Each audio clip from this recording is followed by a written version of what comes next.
আজকে আমরা কথা বলবো একটি খুব সাধারণ সমস্যা নিয়ে। অনেক মেয়ে বলেন নিয়মিত পিরিয়ড হচ্ছে না, ওভুলেশন ঠিকমতো হয় না, আর গর্ভধারণের সমস্যা হচ্ছে। আসলে এগুলোর কারণ কি এবং ঘরে বসে কিভাবে কিছু সহজ নিয়ম মানলে পরিস্থিতি ভালো হতে পারে, সেটাই আজকে আমরা জানবো সহজ বাংলায়। ওভুলেশন আসলে কি? প্রতি মাসে ডিম্বাশয় থেকে একটি ডিম বের হওয়াকে ওভুলেশন বলা হয়। এই ডিমটা স্পামের সাথে ফার্টিলাইজ হলে গর্ভধারণ হয়। তাই ওভুলেশন ঠিক মতো না হলে গর্ভধারণ স্বাভাবিকভাবেই কঠিন হয়ে যায়। এখন আসি অনিয়মিত ওভুলেশন হওয়ার কারণগুলোতে। 1 নম্বরে হরমোনের অসামঞ্জস্যতা। শরীরে প্রোল্যাক্টিন, থাইরয়েড বা প্রজেস্টেরন হরমোন ঠিকমতো কাজ না করলে ওভুলেশন আটকে যেতে পারে। 2. পিসিওএস। এটি মেয়েদের সবচেয়ে সাধারণ একটি সমস্যা। এতে ডিম্বাশয় ছোট ছোট সিস্ট থাকে এবং শরীর অতিরিক্ত পুরুষ হরমোন তৈরি করে, ফলে মাসিক অনিয়মিত হয় এবং ওভুলেশন বন্ধ হয়ে যেতে পারে। 3 নম্বরে অতিরিক্ত মানসিক চাপ। স্ট্রেস হরমোন পুরো মাসিক চক্রকে গুলিয়ে দিতে পারে। অনেক সময় শুধু স্ট্রেসের কারণেই ওভুলেশন বন্ধ হয়ে যায়। 4 নম্বরে অতিরিক্ত কম বা বেশি ওজন। বডি ওয়েট খুব কম বা খুব বেশি হলে হরমোন ঠিক মতো কাজ করতে পারে না, ফলে ডিম বের হওয়া বন্ধ হয়ে যায়। 5 নম্বরে থাইরয়েডের সমস্যা। থাইরয়েড কম বা বেশি কাজ করলে মাসিক ও ওভুলেশন দুটোই অনিয়মিত হয়ে যায়। 6 নম্বরে অতিরিক্ত ব্যায়াম বা রাত জাগা। অস্বাভাবিক লাইফস্টাইল হরমোনের ওপর সরাসরি প্রভাব ফেলে। 7 নম্বরে বারবার গর্ভপাত বা কোনো গাইনিক সমস্যা। এগুলো মাসিক চক্রকে প্রভাবিত করে। এখন আসি ঘরোয়া সমাধান বা ঘরে বসে যেসব পরিবর্তন করলে ওভুলেশন ও ফার্টিলিটি উন্নত হতে পারে।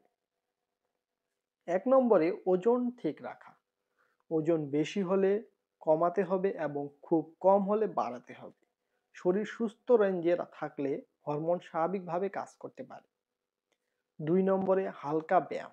প্রতিদিন 20 থেকে 30 মিনিট বা সাধারণ ব্যায়াম করলে ওভুলেশন ভালো হতে পারে, তবে অতিরিক্ত ব্যায়াম করবেন না। 3 নম্বরে খাবারের পরিবর্তন। বেশি পরিমাণে সবুজ শাকসবজি, ডিম, দুধ, দই, বাদাম, আমন্ড, কাজু, ওটস, ব্রাউন রাইস, তেলে ভাজা খাবার কমাতে হবে। এগুলোতে হরমোন ঠিক রাখতে সাহায্য করে। 4 নম্বরে স্ট্রেস কমানো।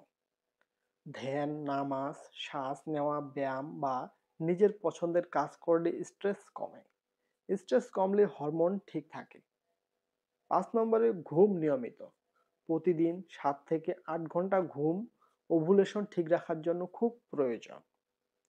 6 নম্বরে দারুচিনি। অনেক গবেষণায় দেখা গেছে যা দারুচিনি পিসিওএস এর হরমোনাল সমস্যা কিছুটা নিয়ন্ত্রণে আনতে সাহায্য করে। খাবারের সাথে অল্প পরিমাণে এই দারুচিনি নেওয়া যায়। 7 নম্বরে ডাক্তারের সুপারিশকৃত ভেষজ পানীয়, যেমন গরম পানি, লেবু, অল্প পরিমাণে মধু সকালে খাওয়া যেতে পারে। এটি শরীরে মেটাবলিজম বাড়াতে সাহায্য করে, যা হরমোনের জন্য খুবই ভালো।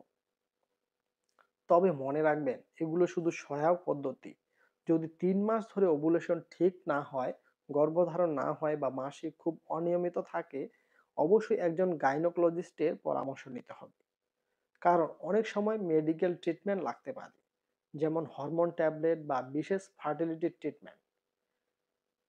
অনিয়মিত ওভুলেশন একটি সাধারণ সমস্যা হলেও এর কারণ ঠিকভাবে বুঝে চললে অনেক সময় ঘরোয়া পদ্ধতিতে এই উন্নতি আনা যায়। লাইফস্টাইল ঠিক রাখা এবং সময় মতো চেক আপ করালে গর্ভধারণের সমস্যা অনেকটাই কমে আসে।